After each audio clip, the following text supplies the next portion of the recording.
Dans cette vidéo unboxing de mon nouveau harpon, je mets un gros seum à une langouste, je vais croiser du jobfish et je vais peut-être tirer un très gros poisson et je vais vous expliquer mon spot de la tortue. C'est parti! Bonjour tout le monde, bon on se retrouve pour l'opening un petit peu de mon harpon. Bon, on va découvrir un petit peu, d'ailleurs petite anecdote, là quand je suis parti le récupérer à la poste, il y a la postière qui sort le harpon, déjà il faisait 2 fois sa taille, et là qu'est-ce que j'entends? Je vois des étincelles au sol, ça fait comme ça, et en fait c'était la flèche qui sortait, voilà, directement de l'emballage. Donc magnifique. Allez c'est parti, on va aller ouvrir ça directement, je suis impatient. Ce nouveau harpon que je vais appeler Odin, car il est tout droit venu du ciel, est un 110 en double roller en bois que j'ai fait venir de Grèce et que j'ai customisé. Allez, je vous fais une présentation tout de suite.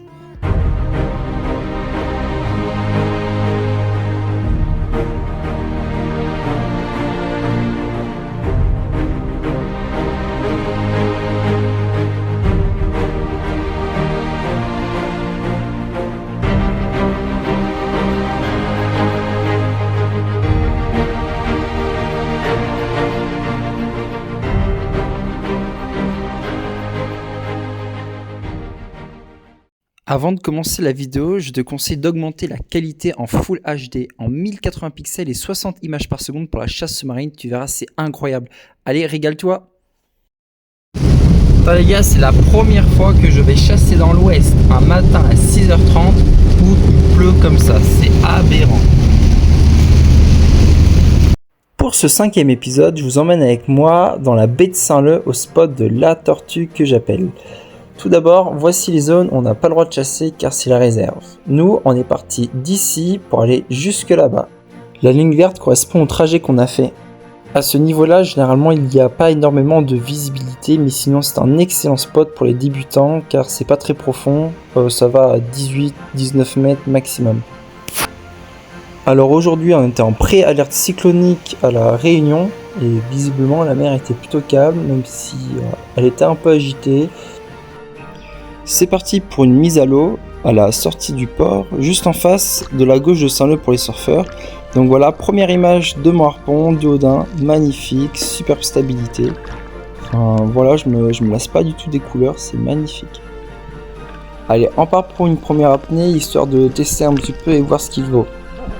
Et comme je disais avant, ce spot, voilà, si tu es débutant, on peut chasser, voilà, il y a beaucoup de récifs coralliens, où c'est pas très profond, ça va maximum à 10 mètres, et il y a pas mal de petits poissons, donc c'est top. Et surtout là-bas, les fonds, ils sont magnifiques, il y a vraiment beaucoup de coraux, beaucoup de couleurs. Voilà, surtout quand le harpon vient rajouter encore plus de couleurs à cet environnement, ça te donne des super images. Donc là, voilà, j'attendais, il y avait un gros vivano, un latanier qui tournait autour, mais bon, j'ai décidé de tirer un gros capucin qui traînait, voilà. Maintenant, il y a beaucoup de personnes qui m'ont dit ouais, avec ce nouveau fusil, tu vas pouvoir tirer que du gros. Bon, j'avais envie de tester, voilà, sur un capucin qui était pas très loin. Voilà, il a une très bonne taille, mine de rien. Et surtout, le capucin, même si ça reste un poisson un peu banal, c'est un excellent poisson à manger. En friture, en salade, c'est incroyable. Alors là, le capucin, il était proche. Là, j'aurais pu le tirer en soi assez facilement.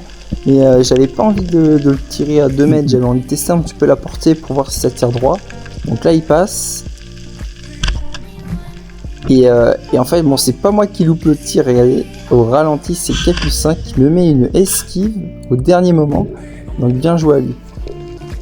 En bref, de toute manière, le tir était vachement droit et la flèche est partie se loger pile devant la patate à environ 7 mètres. Donc une très bonne portée, pas de recul, hyper satisfaisant. Donc là je vous montre quelques images, voilà quand je le recharge. D'abord je mets le fil, je me dis que ça pourrait en intéresser quelques-uns. Donc ouais, première étape, je m'occupe de mettre la flèche, ensuite je remets le fil. Voilà, la tête elle s'est un petit peu défaite, j'avais pas assez bien serré, donc je remets. Ensuite, première étape, je charge un premier sando en 18 mm, voilà, je le mets premier niveau. Après je reprends le fil. C'est la première fois que je tire un fil comme ça, j'ai toujours normalement pris les sandos, donc ça fait assez bizarre. Donc vous voyez là, les 2 premiers sandos en 18 ils sont alignés.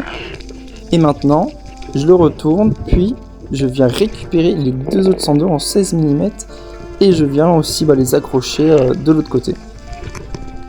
Voilà, c'est comme ça que ça se charge.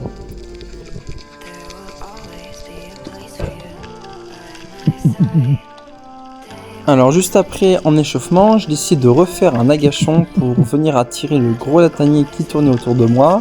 Je me mets caché un petit peu à droite d'une patate à contre-jour par rapport au soleil et j'attends en faisant des bruits de gorge. Allez, les chasseurs qui regardent la vidéo, mettez-moi en commentaire vos techniques d'agachon, voilà, pour essayer d'attirer du poisson, qu'est-ce qui marche pas. Voilà, des petites astuces que vous aimez bien pratiquer au quotidien, histoire de partager un petit peu avec la communauté. Et oui, là, comme vous pouvez le voir à la remontée, la visie au départ n'était pas top, il devait avoir 10-15 mètres de visie. Juste après, je croise une grosse raie pastenague qui était en train de se promener au fond. Voilà, il faut savoir, à ce spot, je croise souvent des raies pastenagues au départ, là au niveau de l'entrée du port, ou juste un petit peu plus loin. Donc voilà, magnifique, et je vous laisse en image. De plus, les amis, j'ai cru entendre que la raie c'est excellent à manger. Donc en plus, j'avais pas mangé ce matin. Donc j'ai décidé d'aller tâter le terrain. Je vais la toucher vite fait un petit peu avec le point de ma flèche pour observer, voilà, si la chair était bonne. Et je me suis dit, bon, est-ce que je me ferais pas un petit casse-croûte de raie, aile de raie. Donc je décide de l'aligner pour la tirer. Et là, en fait non, je visais pas la raie, je visais la grosse carangue bleue qui passait autour, juste au-dessus de la raie. Là, en soi, la carangue était à portée de tir, mais je me suis dit, bon, imagine, je loupe, je tire sur la raie, j'aurais trop le seum. Et là, juste à droite, une autre carangue bleue qui passe, voilà, et c'était à deux. Donc j'essaie de les suivre un petit peu, mais bon, elles sont parties trop vite et je les reverrai pas. Quelques minutes après, je décide de décharger mon fusil. À votre raison pourquoi? Car juste à côté, dans ce petit trou, j'ai croisé un cardinal lancette. Donc j'ai pas envie d'esquinter de ma flèche et de tirer dans un caillou trop fort pour pas la bloquer. Donc c'est pour ça que je décharge à 15 mètres de profondeur pour venir récupérer le poisson. Voilà, et magnifique headshot, one shot, le poisson est mort sur le coup, donc c'est parfait quand ça arrive. Bon là je suis désolé un petit peu pour les images, les couleurs sont très vertes, mais bon il n'y avait pas trop de visie, en plus je suis dans l'ombre sous une patate, à côté d'une petite langouste. Normalement cette langouste, voilà, elle est très très rouge, mais bon à 12 mètres de profondeur elle perd toute sa couleur. Donc je décide de la titiller, et un autre rappel, on n'a pas le droit de chasser les langoustes pour le moment, donc on les laisse tranquilles.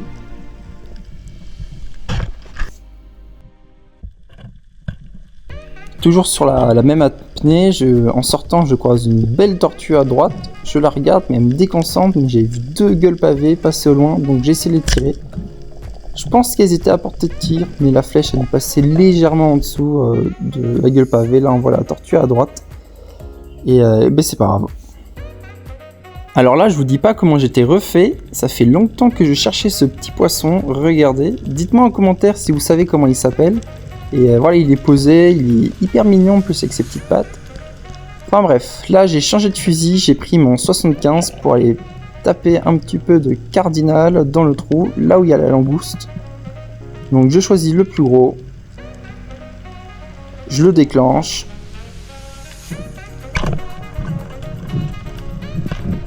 Voilà, là on voit le poisson qui fait la toupie. Et pourtant il est pas très bien tiré, donc là toujours sous la patate, voilà, c'est assez étroit, je m'enfonce très profondément, là j'ai tout le corps sous la patate, et je viens un petit peu narguer la langouste, voilà, pour lui dire, moi j'ai à manger, et pas toi, mais bon, elle a l'air de s'en foutre, elle réagit pas, donc c'est pas grave. Et par la même occasion, je pense que ce spot c'est où il y a le plus d'anémones, vous voyez, un petit peu partout, posé, voilà, sur les roches, c'est magnifique, il y a énormément de vie.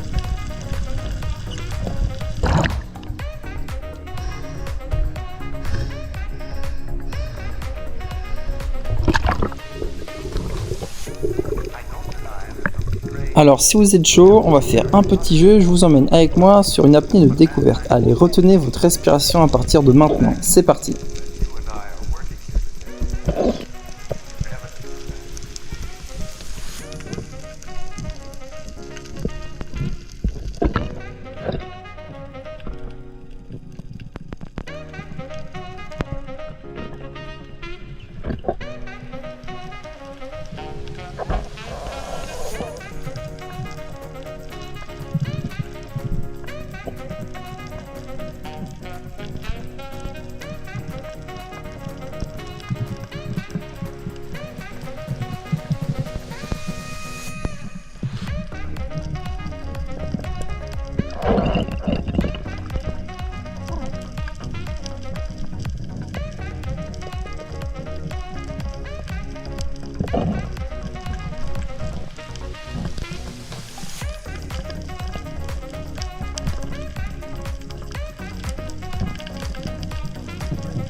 Le perroquet a été touché. Allez, superbe apnée, bien joué à vous. Ensuite, ça c'est tout petit poisson, là on appelle ça un beau clair. Vous voyez, il y en avait plein et ça c'est un bébé, il doit faire la taille de votre pouce. Ils sont trop mignons, il y en avait une centaine. Posé sur le fond, je croise un poisson job. Je l'aligne, je tire. Je pensais que c'était un beau tir, mais finalement il était tiré un petit peu trop vers le bas au niveau du ventre. Et là je sentais qu'il tirait énormément la flèche, beaucoup de résistance, un poisson très combatif. Et là je redoutais qu'il se décroche. Donc je remonte doucement et malheureusement là il va tirer un petit peu trop fort, il va se détacher et il va partir. Mais bon, on se laisse pas abattre, juste après je redescends en faisant la même apnée.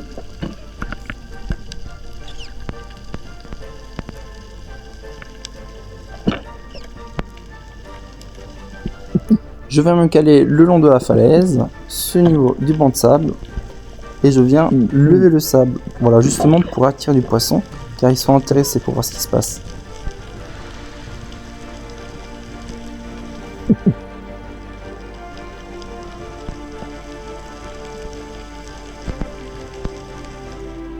Et je vais finalement finir par croiser un deuxième poisson job qui va venir. Je sais pas si c'était le même ou un deuxième, mais en tout cas ils avaient un peu la même taille.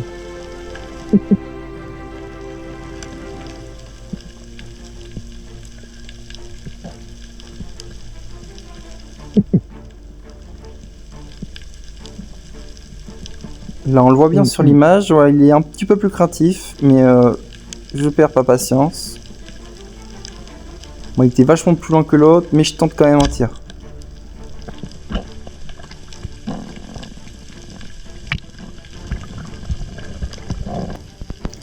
Je retente une apnée pour chercher du gueule pavé, et là je tombe en voie en argenté, une carangue sabre on appelle ça.